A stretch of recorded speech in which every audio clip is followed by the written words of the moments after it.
Students, welcome to Ashwamegh Vidyalaya. Myself Surekha Patel. We'll continue our chapter 11, India Water Resource. In the previous video, we have to be studied about the sources of water, and from it, rainwater, surface water, and groundwater. We have to be discuss about it. Today we are going to discuss about water resources and uses. ये जो resources है जहाँ से हम लोगों को पानी मिलता है, लेकिन उसका यूजेस क्या है. जनरली हम लोग जैसे आगे डिस्कस किए तो any human being have to be in existent. उसको रहने के लिए, लाइफ को टिकाने के लिए, सस्टेन करने के लिए water should be necessary. But इसके अलावा भी वाटर के बहुत सारे अलग अलग डिफरेंट यूजेस है. So let us be discuss about it. सबसे पहले वाटर यूजेस के अंदर हम लोग सीखेंगे इरिगेशन. तो इरिगेशन के अंदर about 84% of water in India is useful for irrigation. 84% water जो है वो इरिगेशन में यूज होता है.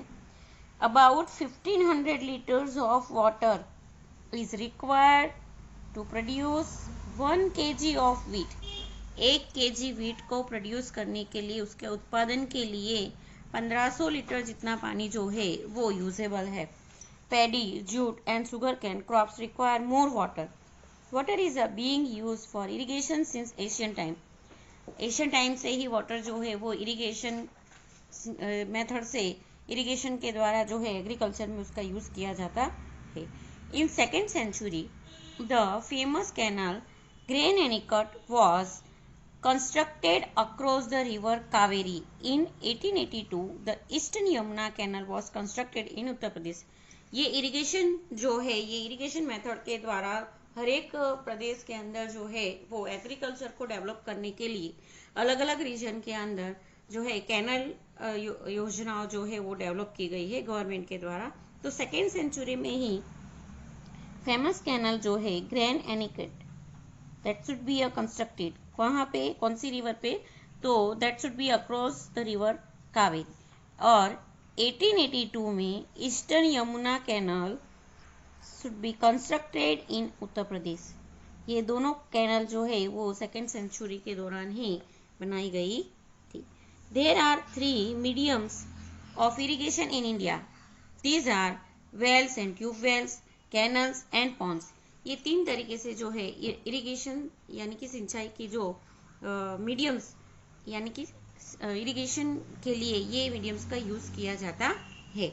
Out of these, wells and canals are major mediums of irrigation.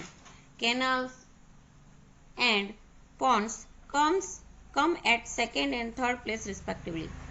Canal irrigation is practiced in the vast plain of Satluj, Ganga and Yamuna, and also in the delta region of Mahanadi, Godavari, Krishna and Kaveri rivers in the eastern plain. Canal irrigation जो है वो ज़्यादा vast plain, तो कहाँ पे? सतलुज, गंगा और Yamuna river जो है.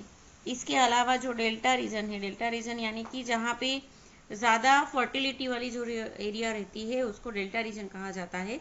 कि जहाँ पे जो अलग अलग रिवर्स जो है वो एक दूसरे से अक्रॉस होती है, जहाँ पे वो मिलती है, और वहाँ पे जो रीजन यानी कि वो जो एरिया बनता है that is known as a delta region. तो महानदी, गोदावरी, कृष्णा एंड कावेरी के जो डेल्टा रीजन है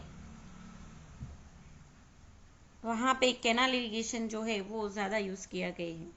wells and tube wells are very common in alluvial plains. Irrigation by ponds is practice more in the eastern and southern state. जो eastern और southern state है वहाँ पे irrigation के लिए जो कैनाल है, सॉरी पॉन्ड्स जो है वो ज़्यादा यूज़ किया जाता है. Next is not only for water is not only for use into irrigation, but there is a extra another uses are there, and there is a multi-purpose project. तो ये irrigation method को ज़्यादा develop करने के लिए, जैसे मैंने आप लोगों को बताया कि गवर्नमेंट के द्वारा बहुत सारी जो योजना है वो इम्प्लीमेंट की गई है. ये कैनाल डेवलपमेंट जो है या डैम जो है, चेक डैम्स जो है, ये सारी चीज़. और इसके अलावा बहुत सारी जो रिक्वायरमेंट है वो हम लोग वाटर से फुलफिल कर सकते हैं. तो मल्टीपर्पज़ प्रोजेक्ट में अगर हम लोग देखेंगे तो many large and small reverse flow in India. Water transportation is very rich in India. This is because it physiography is such that many rivers merge with other rivers and empty their water into the sea.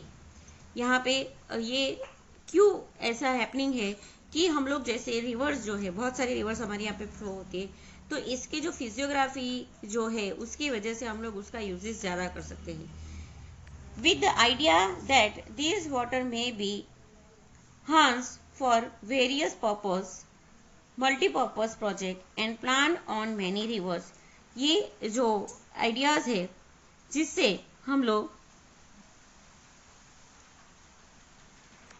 Harness यानी जितना water की requirement है उसके ऊपर हम लोग control कर सकते हैं, control and use to resources, उसका जो जितना यूजेस है उतना कर सकते हैं। दूसरी जो वेरियस पर्पस है और मल्टीपर्पज प्रोजेक्ट के लिए ये जो रिवर्स है उसके लिए उसका प्लान कर सकते हैं। A multipurpose project means to solve a various problem associated with a rivers valley. Multipurpose project का मतलब क्या है कि जो प्रॉब्लम से जो रिवर वैली से रिलेटेड जो प्रॉब्लम्स है वो सॉल्व हो सकते हैं। It include flood control, prevention of soil erosion, water for drinking and irrigation, industries, water provided to settlements, generation of electricity, internal water transportation, entertainment, wildlife protection and development of fisheries. ये सारी चीज़ों के लिए भी ये water जो है यानी कि ये सारे multipurpose, not only for irrigation but ये सारे यूजेस भी हम लोग इसका कर सकते हैं। तो इस तरह जो है हम लोग किसी भी रिवर का या जो भी सोर्सेस है, अदर सोर्सेस है, उसका हम लोग multipurpose not only for into a irrigation, agriculture के अलावा हम लोग उसका बहुत सारा यूजेस भी कर सकते हैं कि इलेक्ट्रिसिटी प्रोड्यूस करने के लिए, इंटरऑल वाटर ट्रांसपोर्टेशन, एक जगह से दूसरी कैनाल के अंदर उसको एंटरटेनमेंट में, वाइल्ड लाइफ प्रोटेक्शन में और फिशरी को डेवलप करने के लिए भी उसका यूजेस कर सकते हैं। Now here we have to be studied about the table major multipurpose project of India. हमारे इंडिया के अंदर जो रिवर्स है उसके ऊपर कौन से मल्टीपर्पज प्रोजेक्ट जो है वो किए गए हैं, तो उसके लिए सबसे पहले हम लोग देखेंगे सतलुज रिवर। तो सतलुज रिवर के ऊपर भाखरा नांगल मल्टीपर्पज प्रोजेक्ट जो है वो बिल्ड किया गया है, जिसकी वजह से पंजाब, हरियाणा और राजस्थान ये सारे स्टेटों को जो है इरिगेशन और अदर पर्पस के लिए वाटर रिक्वायर्ड होगा। तो सतलुज पे कौन सा प्रोजेक्ट है? Bhakra Nangal. After that Kosi river के ऊपर कोसी प्रोजेक्ट पर्पस प्रोजेक्ट है, जिससे बिहार स्टेट को जो है वो बेनिफिट यानी कि उसका जो लाभ है वो बिहार को होगा। Next one is Damodar, that is on Damodar river के ऊपर दामोदर वैली प्रोजेक्ट जो है मल्टीपर्पज प्रोजेक्ट जो है बिल्ड किया गया है, जिससे Jharkhand and West Bengal should be beneficial. After that Mahanadi के ऊपर हीराकुंड प्रोजेक्ट जो है वो बिल्ड किया गया है, that should be the beneficial state is Odisha. After that Chambal river के ऊपर चंबल वैली प्रोजेक्ट जो है बिल्ड किया गया है, that is Madhya Pradesh and Rajasthan should be a beneficiary state. Krishna river के ऊपर नागार्जुन सागर, कृष्णा रिवर के ऊपर कृष्णा और नाग ये जो है वो आप रिलेशन रखने का, Krishna and Nag, Krishna that is a Nagarjun Sagar. The beneficiary state is Andhra Pradesh and Telangana. After that Kaveri river, on Kaveri river there is a Krishna Arjun Sagar, Krishna Raj Sagar, और उसका बेनिफिशियल स्टेट जो जिस state को उसका लाभ मिलेगा वो है कर्नाटका और तमिलनाडु। उसके बाद तुंगभद्रा, तो तुंगभद्रा रिवर के ऊपर तुंगभद्रा प्रोजेक्ट ही है, उसका ये प्रोजेक्ट का नाम तुंगभद्रा ही है, सेम रिवर के नेम से ही रिलेटेड है। The state beneficiary of that Karnataka and Andhra Pradesh. After that Narmada के ऊपर नर्मदा वैली या फिर उसको सरदार सरोवर मल्टीपर्पज प्रोजेक्ट से भी जाना जाता है। The state should be beneficial from Madhya Pradesh, Gujarat, Rajasthan and Maharashtra. ये सारे स्टेट को नर्मदा प्रोजेक्ट से जो है फायदा यानी कि लाभ मिलेगा। महिसागर पे Kadana Wanakbori multipurpose project build किया गया है। Beneficial state is there Gujarat. उसके बाद तापी, तो तापी के ऊपर Ukai Kakrapar project multipurpose project build किया गया है।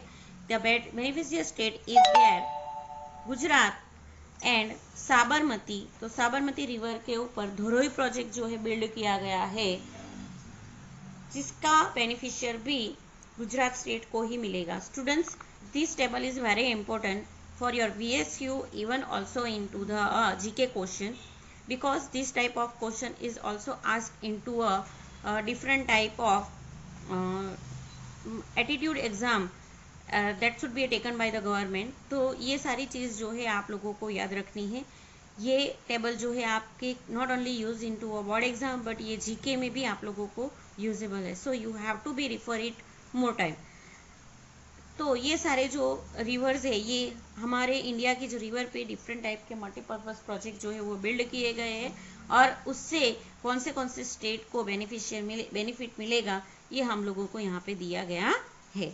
अभी हम लोग देखेंगे distribution of area under irrigation, यानी कि हमारे भारत देश के अंदर जो लैंड एरिया है जिसके अंदर इरिगेशन के लिए, सिंचाई के लिए कितना एरिया कवर किया गया है, डिस्ट्रीब्यूशन किस तरह उसको डिस्ट्रीब्यूट किया गया है, तो ये हम लोग स्टडी करेंगे। There is a different regarding the area under irrigation in every state. हर एक स्टेट के अंदर सिंचाई के लिए, इरिगेशन के लिए जो एरिया रिगार्ड किया गया है that should be a different. Coastal district in Andhra Pradesh, delta region of Godavari and Kaveri rivers, Mahanadi delta in Odisha, Kaveri delta in Tamil Nadu, Punjab, Haryana and western Uttar Pradesh etcetera are regions of intensive irrigation of the country. ये सारे जो हम लोगों को, जैसे मैंने आप लोगों को बताया कि हर एक रीजन के अंदर अलग अलग जो है वो इरिगेशन के लिए एरिया डिस्ट्रीब्यूशन किया गया है। तो जिसके अंदर हम लोग देखेंगे तो कोस्टल डिस्ट्रिक्ट जो है आंध्र प्रदेश में, उसके बाद डेल्टा रीजन जो है गोदावरी कृष्णा रिवर्स, महानदी डेल्टा उड़ीसा के अंदर, कावेरी डेल्टा रीजन तमिलनाडु में, पंजाब हरियाणा, फिर वेस्टर्न उत्तर प्रदेश, ये सारे रीजन जो है वो इंटेंसिव इरिगेशन के जो रीजन जो है हमारे देश के इंटेंसिव इरिगेशन प्लेसेस रीजन जो है माने गए हैं। After independence the irrigated area in India has increase 4 times। आज़ादी के बाद जो है हमारे देश में ये जो इरिगेशन एरिया जो है वो 4 गुना इसके अंदर बढ़ोतरी हुई है। Irrigation is practice in about 38% of net sown area. हमारे यहाँ पे हम लोग देखेंगे तो इरिगेशन जहाँ पे कर सकते हैं, तो प्रैक्टिस इरिगेशन जहाँ पे कर सकते हैं ऐसा जो एरिया है वो 38% है नेट सोन एरिया, बराबर। There is a differences in the irrigated area as a different state. In Mizoram, 7.3% area of the total area sown in under irrigation.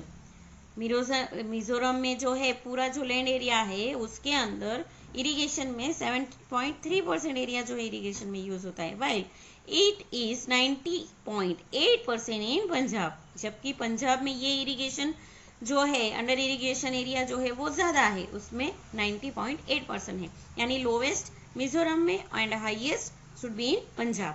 There is a vast difference between the total area under irrigation with the total area sown. हम लोगों को यहाँ पे जैसे जैसे reason है वैसे वैसे यहाँ पे हम लोगों को डिफरेंसेस दिखाई देंगे कि अंडर इरिगेशन एरिया जितना टोटल एरिया है उसमें से अंडर इरिगेशन एरिया कितना है, तो उसके अंदर हम लोगों को एरिया वाइज डिफरेंसेस दिखाई देंगे। More than 40% area of the total area sown is under irrigation in Punjab, Haryana, Uttar Pradesh, Bihar, Jammu Kashmir, Tamil Nadu and Manipur. ये जो सारे स्टेट हैं वहाँ पे 40% से ज़्यादा एरिया जो है उसको अंडर इरिगेशन के अंदर जो है उसको इंक्लूड किया जा सकता है। तो ये सारे स्टेट के अंदर 40% से ज़्यादा एरिया जो है वो इरिगेशन में यूज़ किया जाता है। जबकि हम लोग ने देखा कि मिजोरम में जितना टोटल एरिया है उसमें से ओनली 7.3% एरिया जो है वो अंडर इरिगेशन यूज़ किया जाता है।